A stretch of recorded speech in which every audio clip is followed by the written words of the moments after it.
Hello everyone, welcome to this 2024 multibagger stock selection video. তো আমি অনেক দিন থেকে 10 থেকে 12টা স্টক নিয়ে অ্যানালাইসিস করছিলাম। তো তার মধ্যে থেকে আমি দুটো স্টক তুলে ধরেছি। এই দুটো স্টকের প্রাইস এখন বর্তমানে 100 টাকার নিচে। তো আমি অ্যানালাইসিস করে দেখলাম যে 2 থেকে 3 বছরের মধ্যে এই প্রাইসটা 2000 টাকার কাছাকাছি গিয়ে ট্রেড করতে পারে। সবাইকে নমস্কার জানাই, আমি সমীরণ। আর স্টক মার্কেট রিলেটেড এইরকম নতুন নতুন আপডেট পেতে চাইলে চ্যানেলটিকে সাবস্ক্রাইব করে সাইডের বেল আইকনটি প্রেস করে দিন। আশা করছি সবাই ভালো আছেন। নাও যদি ভালো থাকেন তাহলে এই ভিডিওটা দেখার পরে ভালো হওয়ার সম্ভাবনাটা অনেকটাই বেশি। তো এই দুটো স্টক স্মল ক্যাপ সেক্টর থেকে বিলং করে। আশা করছি আপনারা জানেন যে স্মল ক্যাপ থেকে বেশি স্টকই মাল্টিব্যাগের স্টক হিসেবে দেখতে পাই আমরা, কারণ অনেক স্টকই এমনই আছে যে খুব চিপ প্রাইসে 10-5 বছর আগে দেখেছেন, কিন্তু সেগুলো আজকের অনেক বড় বড় প্রাইসে এখন মার্কেট প্রাইস দেখতে পাচ্ছেন। প্রথম স্টকটা হলো যে এডেলওয়াইস ফাইন্যান্স সার্ভিস। এই কোম্পানিটা ফাইন্যান্স সেক্টর থেকে বিলং করে। তাছাড়াও এই কোম্পানিটা অনেক কোম্পানিকে ফান্ড দিয়ে থাকে, ফান্ড কালেক্ট করে থাকে। দ্বিতীয় কোম্পানিটা হলো যে এনএইচপিসি। এই কোম্পানিটা যে পাওয়ার সেক্টর থেকে বিলং করে। তো এখন বর্তমানে আমাদের সব কিছু কিন্তু পাওয়ারে মানে ইলেকট্রিক সিস্টেমে হচ্ছে। দেখুন, গাড়িও পেট্রোল ডিজেলে চলতো, কিন্তু এখন মার্কেটে নতুন জিনিস এসেছে তো ইলেকট্রিক্যাল ভেহিকেল। তো যতগুলো পাওয়ার স্টেশন লাগবে বা ব্যাটারি ব্যাকআপ দেবে সব কিছু কিন্তু এই কোম্পানিটাতেও লিস্টেড আছে নাম, ঠিক আছে? তো চলুন একদম সবাই চার্টে গিয়ে আপনাদের টেকনিক্যালটা ভালোভাবে বুঝিয়ে দেবো। তারপরে টাইম হলে আপনাদের ফান্ডামেন্টালটা, ব্যালেন্স শিট আর পিএনএলটা একটু দেখিয়ে দেবো দুটো কোম্পানি। তো ভিডিওটা অনেক বড় হতে চলেছে। আর চ্যানেলে যদি নতুন হয়ে থাকেন তাহলে আবারও বলছি, চ্যানেলটিকে সাবস্ক্রাইব করে সাইডের বেল আইকনটি প্রেস করে দিন। এখন আমি এডেলওয়াইজ ফাইন্যান্স সার্ভিসেস চার্ট খুলে রেখেছি, ঠিক আছে? এইখানে দেখুন, আপনাদের বোঝানোর জন্য প্রথমে মান্থলি চার্টটা দেখালাম, ওভারঅল পুরো ভিউটা দেখে নিন একবার। এখানে আমি দেখুন চ্যানেল বক্স একটা মার্ক করে রেখেছি নিচে। তো প্রথমে মার্কেট লিস্টেড হওয়ার পরে এখানে নিচে এলো, নিচে এসে একটা জায়গাতে কনসলিডেশন করতে লাগলো, ঠিক আছে? তারপরে দেখুন মুভিং অ্যাভারেজটাকে ক্রস করলো, করে আবার একবার সাপোর্ট নিল মুভিং অ্যাভারেজে 2016 সালে। তারপরে দেখুন মুভিং অ্যাভারেজকে ব্রেক করে অনেকটা উপরে র্যালি দিয়েছিল, হাই বানিয়েছিল 204 টাকার কাছাকাছি। তো আবার ওইখান থেকে নিচে এলো, নিচে এসে আবার ওই চ্যানেলটার কাছে মানে সাপোর্ট জোনটাতে এখানে সাপোর্ট নিয়ে দেখুন মার্কেট কনসলিডেশন করে এবারে মুভিং অ্যাভারেজকে ছেড়ে বেরিয়েছে, ঠিক আছে? এখন একটা রিসেন্টলি রেড ক্যান্ডেল দেখাচ্ছে। চলুন একদম সোজা ডেলি চার্টে দেখে নেবো এন্ট্রি আপনাদের কোথায় হবে, ঠিক আছে? এখানে দেখুন এন্ট্রি দেখার আগে দেখুন নেচারটা দেখুন স্টকটার একবার। এখানে 2023-এর মে মাস থেকে একটা ব্রেকআউট দিল, ব্রেকআউট দিয়ে আবার এখানে পুলব্যাক নিয়ে মুভিং অ্যাভারেজের কাছে সাপোর্ট নিয়ে আবার উপরের দিকে হাই বানালো, আবার মুভিং অ্যাভারেজের কাছে এলো। হায়ার হাই ফরমেশনে দেখুন মুভিং অ্যাভারেজকে সাপোর্ট নিয়ে কিন্তু উপরের দিকে যাচ্ছে, আবার নিচে এসে আবার মুভিং অ্যাভারেজের কাছে সাপোর্ট নিচ্ছে। এখন দেখুন মুভিং অ্যাভারেজের নিচে এখন ট্রেড করছে স্টকটা। এখানে দেখুন মর্নিং স্টার এখানে একটা দেখতে পাচ্ছি আমরা। প্রথমে একটা রেড ক্যান্ডেল, তারপরে স্টার, তারপরে মর্নিং, দেখেছেন এখানে? তো এখানে আমাদের বাই হবে 75 টাকাতে বাই হবে, আর 70 টাকাতে স্টপ লস থাকবে। আর টার্গেট বর্তমান পর্যন্ত অল টাইম হাই দিয়ে টার্গেট রাখুন, ঠিক আছে? এখানে দেখে নেবো অল টাইম হাইটা কোথায়, 200 টাকাতে, ঠিক আছে? তো এখানে আপনাদের 75 টাকাতে বাই হবে, আর এখানে 70 টাকাতে আপনাদের স্টপ লস থাকবে, ঠিক আছে?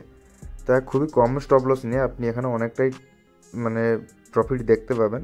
এখন আমি এনএইচপিসির মান্থলি চার্ট ওপেন করে রেখেছি, ঠিক আছে? এখানেও সেম কন্ডিশন। মার্কেট লিস্টেড হওয়ার পরে দেখুন ডাউন ট্রেন্ড চলে এলো, এসে একটা জোনের মধ্যে সাপোর্ট নিচ্ছিল বারবার। এখানে আমি একটা চ্যানেল মার্ক করে আপনাদের দেখিয়ে দিচ্ছি। এখানে বারবার কিন্তু একটা জোনের মধ্যে এসে সাপোর্ট নিয়েছিল। তো তারপরে দেখুন একটা হাই বানালো, হাই বানিয়ে এইখানে কী হলো, আবার নিচের দিকে চলে এসে দেখুন এখন বর্তমানে মুভিং অ্যাভারেজকে ক্রস করে দেখুন একটা হায়ার হাই ফরমেশনের উপরে দিয়ে গেছিলো। তো এখন বর্তমানে 2 মাসে একটা বিশাল বড় বুলিশ গ্রিন ক্যান্ডেল দেখাচ্ছে। তো এখানে একটু এই স্টকটার জন্য একটু ওয়েট করুন, ওয়েট করার পরে তারপরে বাই করুন, ঠিক আছে? কিন্তু আমি এখানে ডেলি চার্ট দেখে নেবো, ডেলি চার্ট কী কথা বলছে। তো ডেলি চার্ট বলছে এখনও আপনার কেনার মতো কিন্তু সময় আছে, কোনো অসুবিধা নেই। কারণ দেখুন ডেলি চার্ট একটা সুন্দর হায়ার হাই ফরমেশনে যে একদমই লম্বা গ্রিন ক্যান্ডেল বানিয়ে উপর দিয়ে যাচ্ছে, ওই রকম নয়। গ্রিন রেড গ্রিনের মধ্যে স্টকটা কিন্তু চলছে। তো এখানে আমি একটা ছোট্ট এখানে জোন দেখাচ্ছি আপনাদের। এখানে মার্কেট যখন 75 টাকাতে আসবে তখন আপনি এখানে বাই করুন, আর এখানে স্টপ লস রাখবেন 65 টাকাতে। 10 পয়েন্টের স্টপ লস রাখুন, 10 পয়েন্টের স্টপ লস নিয়ে এখানে ট্রেড করবেন। তো এখন আমি শুধু ফান্ডামেন্টাল অ্যানালাইসিস আপনাদের দেখাচ্ছি। এবার এডেল ওয়াইসের ফান্ডামেন্টালটা একবার দেখে নেব। মার্কেট ক্যাপ আছে 6,856, কারেন্ট প্রাইস আছে 72.6 টাকা, হাই মেরেছে 87.8, লো মেরেছে 29.6, স্টক পিই আছে 18.2, পি ঠিকঠাক জায়গাতে আছে, বুক ভ্যালু আছে 46.7, ডিভিডেন্ড আছে 2.06%, আরওসি আছে 9.86%, আরওই আছে 5.18%, প্রফিট গ্রোথ আছে 82.2%, সেলস গ্রোথ আছে 37.1%। এখানে প্রফিট গ্রোথও ভালো আছে, সেলস গ্রোথও ভালো আছে। ব্যালেন্স শিট আপনাদের দেখিয়ে দিচ্ছি। এখানে দেখুন 2012 সালে 14,545 কোটি, 2013 সালে 16,229 কোটি, 2014 সালে 18,190 কোটি, 2015 সালে 30,481 কোটি, 2016 সালে 36,985 কোটি, 2017 সালে 44,823 কোটি, 2018 সালে 63,321 কোটি, 2019 সালে 63,900 কোটি, 2020 সালে 54,116 কোটি, 2021 সালে 46,134 কোটি, 2022 সালে 43,063 কোটি, 2023 সালে 43,882 কোটি, 2023 সালের সেপ্টেম্বর মাসের রেজাল্টে 41,130 কোটি। এখানে দেখুন কন্টিনিউ কিন্তু একটা ব্যালেন্স শিট, খুবই স্ট্রং ব্যালেন্স শিট। হ্যাঁ, টোটাল অ্যাসেট টোটাল লাইবিলিটি সবসময় প্রত্যেক বছর কিন্তু ইনক্রিজ হচ্ছে একটা বিশাল পার্সেন্টেজে, কিন্তু অনেক বড় অ্যামাউন্ট এখানে ইনক্রিজ হচ্ছে। এখানে দেখুন অনেক কম রেয়ার স্টকে আপনারা দেখবেন যে এরকমভাবে ইনক্রিজ হয়েছে।